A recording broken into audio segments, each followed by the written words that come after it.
pelajaran? Alhamdulillah ya, semoga semuanya sehat semuanya. Alhamdulillah. Nah, sebelum kita memulai pembelajaran, Bapak ingin ketua kelas sudah bisa memimpin doa kepada ketua kelas, dipersilakan. Sebelum mengawali pembelajaran hari ini, alangkah baiknya kita berdoa. Doa dimulai.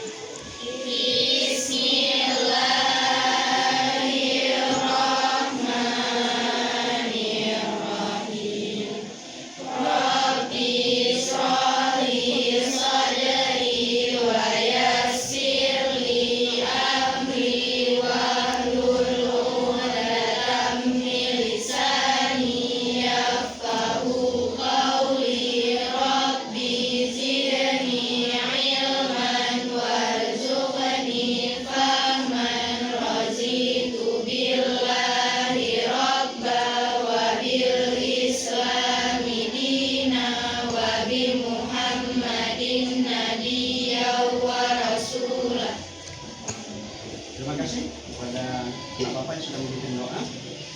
Sedikit Bapak koreksi doanya, karena ini adalah jamak, maka domirnya harus na, bukan ni. Contoh, coba di awal. Robbi.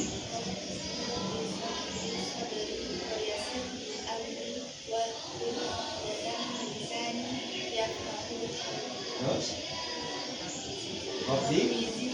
Nah, di situ Robbi zidna ilman warzuqna fahma, karena ini jamak untuk semua. Tapi tidak apa-apa, sudah bagus ya. Karena doa masih. Selanjutnya ganti domirnya jadi ini jadi. Baik, terima kasih. Baik, anak bapak semuanya, alhamdulillah sebelum bapak memulai pembelajaran, karena hari ini merupakan pembelajaran pertama, bapak ingin anak bapak berdiri semuanya, boleh? Silakan. Ayo berdiri di dari masing-masing ya. Silakan ya. Nah, ikuti bapak. Kita buat tepuk semangat, boleh? Caranya seperti ini, lihat bapak dulu, nanti baru anak bapak yang membuatnya. Ya, berikutnya ya, tepuk semangat, semangat. Oke? Ya, baik. Kita mulai ya. 3, 2, 1. Tepuk semangat, semangat. Baik, terima kasih. Alhamdulillah. Silakan duduk kembali. Baik. Anak bapak semuanya, alhamdulillah pada pagi hari ini bapak senang berbahagia sekali. Namun sebelumnya bapak ingin cek dulu kehadiran anak-anak bapak pada hari ini. Boleh disebutkan sekretaris kelas siapa yang tidak hadir pada hari ini? Boleh dicek? Sengaja saya kasih tunjukkan. Hadir semua. Alhamdulillah, luar biasa. Tepuk tangan untuk anak kita semuanya. Nah, sebagai wujud syukur kita kepada Allah Subhanahu wa taala, tadi anak bapak sudah membacakan Quran dimulai dengan kegiatan tadarusan ya. Ini penting saya. Kenapa? Karena Quran itu merupakan fondamen manusia sebagai muslim yang beriman.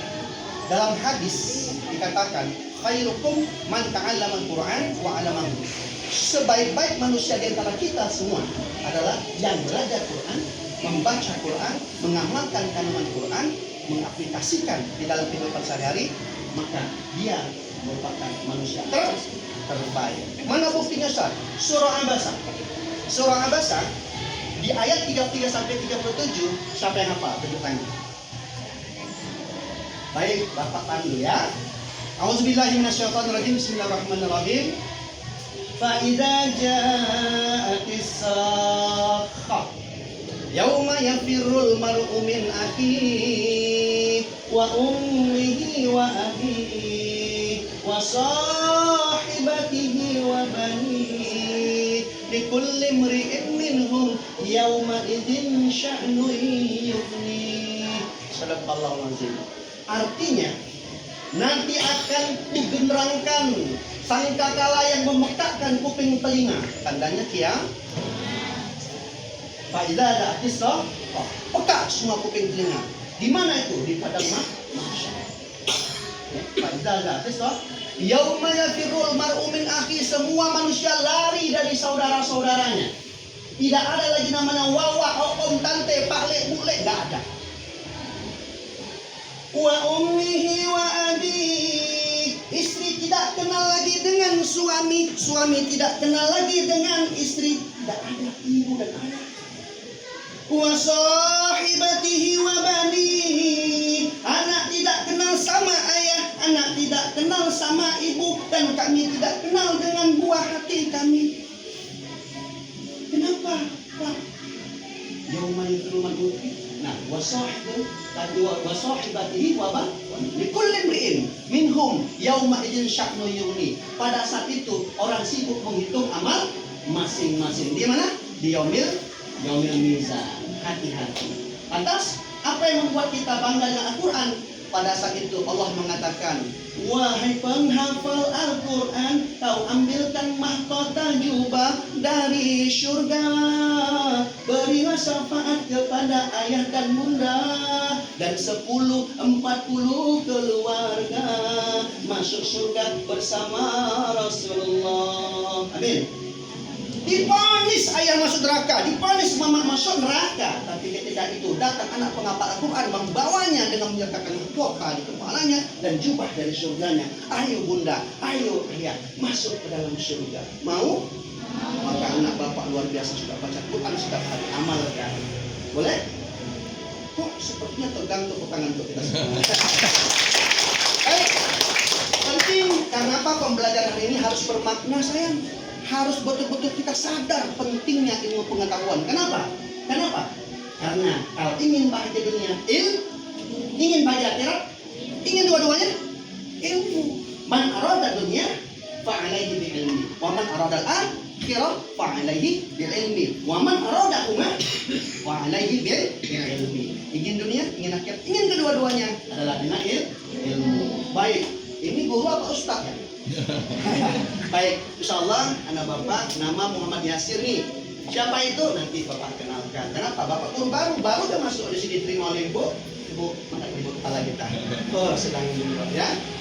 Baik, anak-anak bapak, sebelum kita mulai pembelajaran pada hari ini, bapak ingin menyampaikan kepada anak bapak, sudah siapkah untuk belajar pada pagi hari ini? Siap dengan pembelajaran dengan bapak? Siap. Kalau begitu, bapak ingin kepada anak bapak untuk mengeluarkan semua perbenaraan bahan-bahannya. Ya silakan, ambil bukunya, ambil handphone boleh dipakai. Sudah izin dengan mereka? Baik, tadi bapak sudah koordinasi ya, bahwasanya pembelajaran dengan geografi harus menggunakan handphone. Ya, baik. Silakan anak bapak keluarkan handphonenya. Ya. Baik, kita mulai pembelajarannya ya. Sebelum bapak memulai pembelajaran, silakan ya dikeluarkan dulu. Halaman pertama bab pembagian wilayah, konsep pengembangan wilayah, tata ruang, interaksi di desa dan di kota. Silakan. Kita dalam kehidupan sehari-hari. Nah, ini bab yang pertama adalah wilayah dan kewilayahan dalam konsep tata ruang wilayah. Geografi di kelas 12 peminatan ilmu sosial. Nah, anak bapak semuanya, bapak ingin anak bapak dulu menjawab pertanyaan di awal supaya bapak tahu apa yang menjadi kendala dan kelebihan anak bapak untuk bab 1 ini. Nah, coba perhatikan di papan. Anak bapak semuanya, untuk yang pertama sekali bapak ingin apa dan siapa yang kenal istilah yang pertama? Lihat di bawah. Apa yang anak bapak ketahui tentang definisi wilayah? Ada yang tahu? Boleh tunjuk tangan.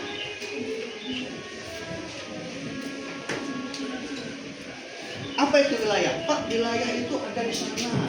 Lalu wilayah itu apa? Ya, yang tahu? Tunjuk tangan. Apa itu wilayah? Tempat. Apa lagi? Lokasi. Ruang. Betul? Daerah. Iya betul. Jadi wilayah itu adalah tempat, wilayah, ruang, kawasan, dan seluruh wilayah yang kita diami dan kita huni. Nah, jadi kalau wilayah itu merupakan tempat, lantas apa pula yang anak bapak ketahui tentang yang kedua? Mengapa wilayah di muka bumi itu beragam jenis? Tahu? Ini namanya gunungnya.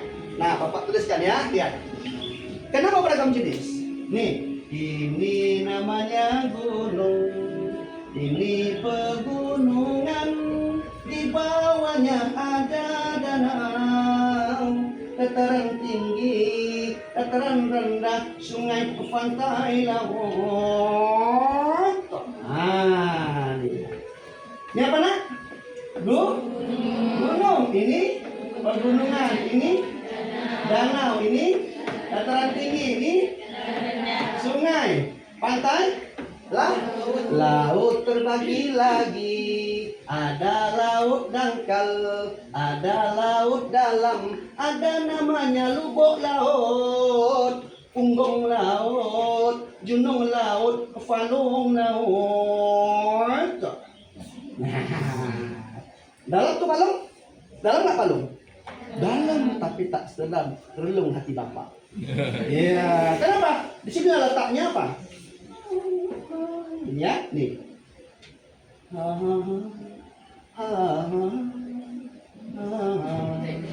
Apa itu? Pai? Ayo ketahuan yang nonton ya. Baik, anak bapak, ini namanya relief. Kenapa berbeda-beda? Yuk coba tunjukkan. Kenapa kok banyak variasi wilayah di ruang muka bumi kita? Silakan.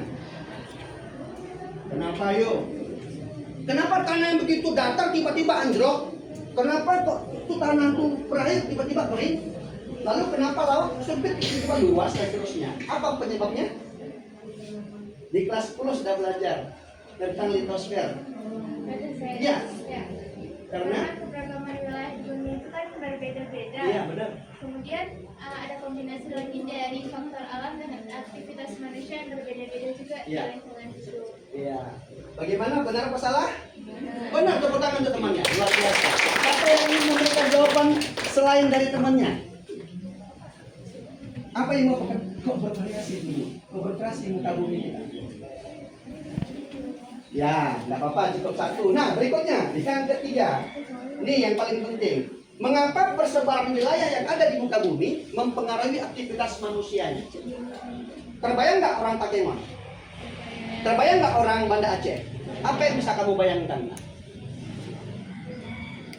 Apa aktivitas manusianya di sana? Tunjuk tangan boleh. Yang tahu hari ini jawabannya Bapak traktir mie judes. Ya, tahu ya suka mie judes, bakso ya. Ya, anak Bapak bisa menjelaskan apa yang membedakan aktivitas manusia di pesisir dan manusia di pegunungan sana?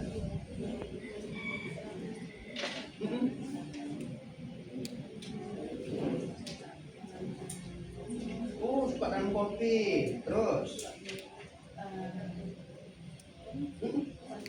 pantai, menangkap ikan, itu namanya profesinya apa? Oh, bukan pelayan. Nelayan. Oh, dia grogi ya. Bapak tepuk tangan, luar biasa. Terima kasih Bapak. Jadi jawabannya adalah profesi sebagai swalayan, bukan nelayan. Baik. Benar anak Bapak, tidak salah. Jadi wilayah itu apa? Adalah suatu ruang di muka bumi yang memiliki batas-batas tertentu. Jadi kalau ruang tidak ada batas, berarti sudah akhirat. Ya, jadi ada ruang-ruang tertentu yang berbatas dengan tertentu. Misalnya apa? Ini ruang kelas 12, 6. Ada nggak batasnya? Ada. Dinding, ini ruang. Atas ada nggak itu halaman? Ada nggak batasnya? Ada. Semua ada batasnya. Lalu yang kedua tadi apa Pak? Bumi kenapa beragam jenis? Karena ada dua faktor tenaga. Satu endogen dari dalam bumi, satu eksogen. Bumi begitu cantik 2004. Lagi jogging di padang-padang, tiba-tiba apa Pak? Gempa bumi, tsunami. Kenapa? Karena itulah peristiwa dislokasi kulit berubah nggak pada Aceh? Tiba-tiba datang hujan longsor, cantik rumah, rata dengan tanah, berubah nggak? Eksogen. Nah itu dia faktor pengaruh dari luar dan dalam. Baik, itu tepuk tangan kita semua. Nah, ini yang terakhir tadi apa? Apa yang mempengaruhinya? Karena letak tinggi rendahnya muka bumi, cuaca dan iklim. Betul, kopi itu suka orang Pakemon. Kenapa? Karena perkebunan dan buahan sayuran letaknya di pegunungan. Tapi kalau untuk wilayah pesisir lebih identik dengan nelayan. Baik, terima kasih. Baik, anak Bapak, alhamdulillah untuk pertanyaan pertama Bapak sudah dapat poinnya. Nah, di bab ini kita di kelas 12 ada berapa bab nak? Ada 4 ya. Nah, kita belajar bab yang pertama yaitu wilayah. Apa tujuan pembelajaran Bapak pada hari ini? Yang pertama, Bapak menginginkan anak Bapak bisa membaca konsep wilayah dan mengetahui definisi secara tepat. Karena apa? Karena wilayah itu merupakan konsep dasar pada bab ini. Jadi ada namanya wilayah dan pewilayahan. Lantas yang kedua apa, Mak? Setelah mencermati konsep kewilayahan, maka anak Bapak harus mengetahui keterkaitan antara masing-masing wilayah untuk menjadi pusat pertumbuhan. Ada tuh Pak, tumbuh apa interaksi? Kita akan dalami sebentar lagi. Sebelum anak Bapak nanti Bapak bentuk grup diskusi kelompok, ini ada 4 kelompok nanti insya Allah, kelompok 1, kelompok 2, 3, dan 4. Bapak ingin anak Bapak mengetahui dulu apa yang dimaksud dengan wilayah. Tadi wilayah adalah wilayah yang memiliki suatu tempat yang berbatas dengan batas tertentu. Lantas ada pula disebut dengan pewilayahan. Apa itu Pak? Yaitu wilayah yang terbagi atas kriteria tertentu. Yang pertama ada yang disebut dengan apa? Disebut dengan pusat pertumbuhan. Dan dengan wilayah-wilayah tersebut, maka wilayah tersebut akan menjadi wilayah yang tumbuh berkembang. Apa? Oh,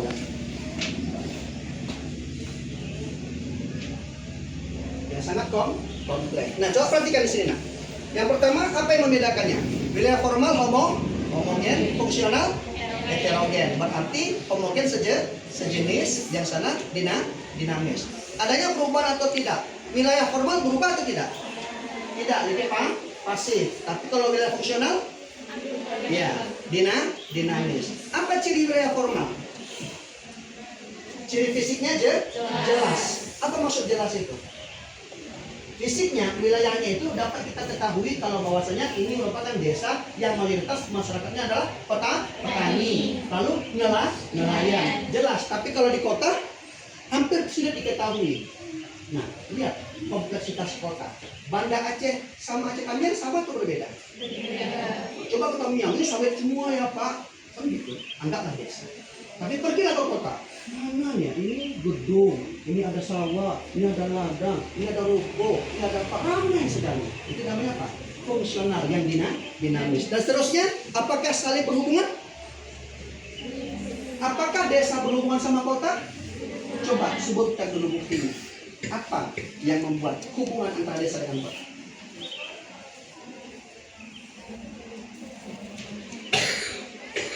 Ya, silakan. Mana pagi? Kalau diolah padi itu di kota jual di kota. Jadi ada fungsi saling berfungsi. Pintar ya, tepuk tangan untuk teman-teman. Dapat nih juga satu mangkok ya. Berikutnya, siapa lagi? Apa yang membuktikan kita ini berinteraksi, saling membutuhkan? Lu banyak Pak. Orang kampung kuliahnya ke kota, betul? Orang desa kerjanya ke kota, betul? Namanya urbanisasi, benar? Banyak sekali. Lantas orang kota perlu nggak sama orang desa? Perlu. Antara seluruh komponen hidup manusia di kota, terutama logistik, sandang, pangan, papan, kayu, semen, kerikil, apalagi semuanya dari desa dibawa ke kota. Itulah namanya Pak, potensi yang akan menjadi pusat pertumbuhan. Apa yang membuat Banda Aceh ini tumbuh dan berkembang? Karena apa? Batavia Jakarta tumbuh kembang karena apa? Ada yang tahu? Jakarta namanya Batavia karena pusat pelabuhan jalur perdagangan nasional dan internasional, berkembang menjadi ibu kota. Banda Aceh berkembang karena apa? Ya, apa yang dominan di Banda Aceh? Yuk, ini orang Banda Aceh kan? Hasil rempah. Selain itu, ingat pelajaran sejarah. Dulu kita dijajah karena apa? Salah satunya rempah. Tapi yang dominan di Banda Aceh adalah potensi sumber daya alamnya yang luar biasa. Apa itu? Minyak, gas, betul? Dan lain sebagainya. Baik, kepada anak Bapak kita berikan semangat untuk pertanyaan semua luar biasa. Nah, silakan kepada anak Bapak, hari ini Bapak akan berikan kepada anak Bapak untuk membentuk grup diskusi. Bapak minta kepada kelompok 1. Ada? Nah, ini Bapak kasihkan LKPD, LKS, dan silakan anak Bapak berembuk di kelompok 1, kelompok 2, kelompok 3, kelompok 4. Nah, ya silakan kepada anak Bapak untuk bisa nanti berdiskusi bersama dengan teman-temannya. Yang pertama, baca petunjuknya. Apa yang harus kamu ketahui? Pertama, baca gambar, lihat data, dan perhatikan info yang ada di papan. Yang pertama, apa permintaannya? Diskusikan mengapa wilayah formal dan fungsional bisa menjadi pusat pertumbuhan. Apa faktor-faktor yang mempengaruhinya? Yang pertama. Yang kedua, mengapa wilayah formal dan wilayah fungsional saling berinteraksi? Paham perintahnya? Waktu 60 menit dimulai dari sekarang. Nah, silakan. Di sini anak Bapak jauh ya. Kalau begitu Bapak kasih lagi LK yang ada ya. Boleh. Ini berempat boleh. Ini berenam atau berlima boleh. Ini mana yang banyak? Nah, ini banyak.